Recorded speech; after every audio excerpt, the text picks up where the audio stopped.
ओम सच्चिदानंदेश्वराय नमो नमः। मैं आचार्य नरेंद्र मैत्री। मेरी पुस्तिका वेदधाम संस्कार संचेतना क्रम भाग 18। वेदधाम संस्कार संचेतना। संस्कारों के क्रम में 16वां संस्कार अंत्येष्टि संस्कार है।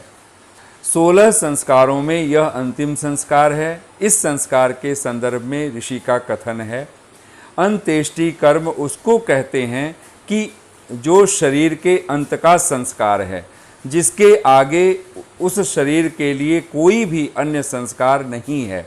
इसी को नरमेध, पुरुषमेध, नरयाग, पुरुष याग भी कहते हैं। भस्मांतम शरीरम, यजुर्वेद अध्याय 40 मंत्र संख्या 15।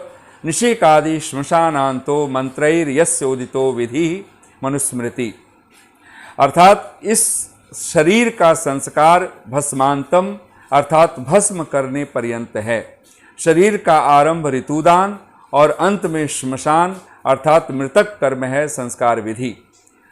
ऋषि इस संस्कार की विशेष विधियों का उल्लेख करते हुए लिखते हैं, जब कोई मर जावे तब यदि पुरुष हो तो पुरुष और स्त्री हो तो स्त्रियां उसको स्नान करावें, चंदन आदि सुगंध लेपन और नवीन वस्त्र धारण करावें।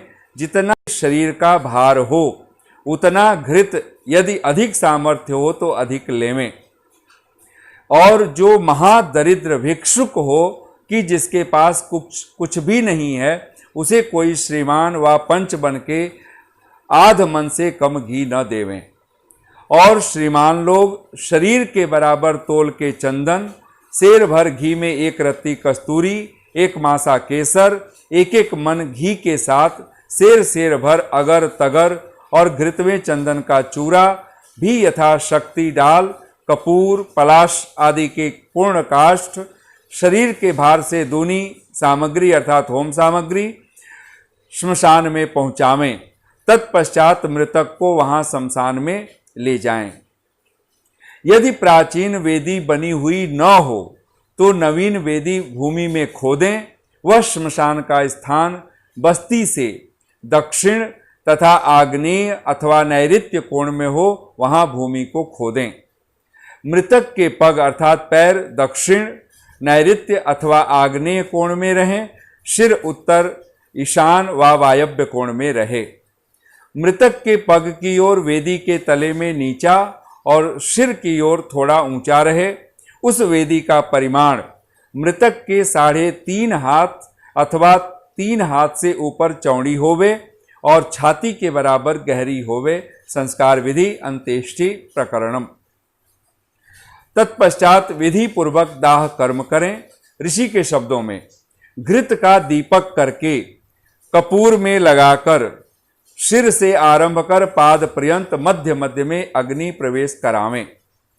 अग्नि प्रवेश करा के ओम अग्नये स्वाहा इत्यादि 5 मंत्रों से आहुतियां देके अग्नि को प्रदीप्त होने देवें।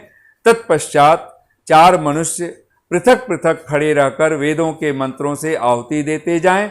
जहां स्वाहा आवे वहां आहुति छोड़ देवें। ऋषि पुनः लिखते हैं, ये सब ओम अग्नये स्वाहा इत्यादि इस मंत्र से लेकर मृत्यवे स्वाहा तक 121 आहुति हुई। अर्थात 4 जनों को मिलके 484 और 2 जने आहुति देवें तो 242।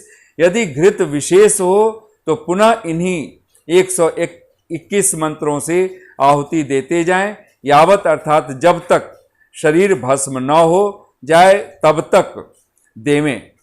ऋषि पुनः लिखते हैं, जब शरीर भस्म हो जावे पुनः सब जने अर्थात लोग वस्त्र प्रक्षालन स्नान करके जिसके घर में मृत्यु हुआ हो उसके घर की मार्जन, लेपन, प्रक्षालन आदि से शुद्धि करके स्वस्ति वाचन, शांतिकरण का पाठ और ईश्वरोपासना करके इन्हीं स्वस्ति वाचन और शांतिकरण के मंत्रों से जहाँ मंत्र पूरा हो वहाँ स्वाहा शब्द का उच्चारण करके सुगंधी आदि मिले हुए घृत की आहुति घर में देवें कि जिससे शुद्ध वायु घर में प्रवेश करे और सबका चित्त प्रसन्न रहे।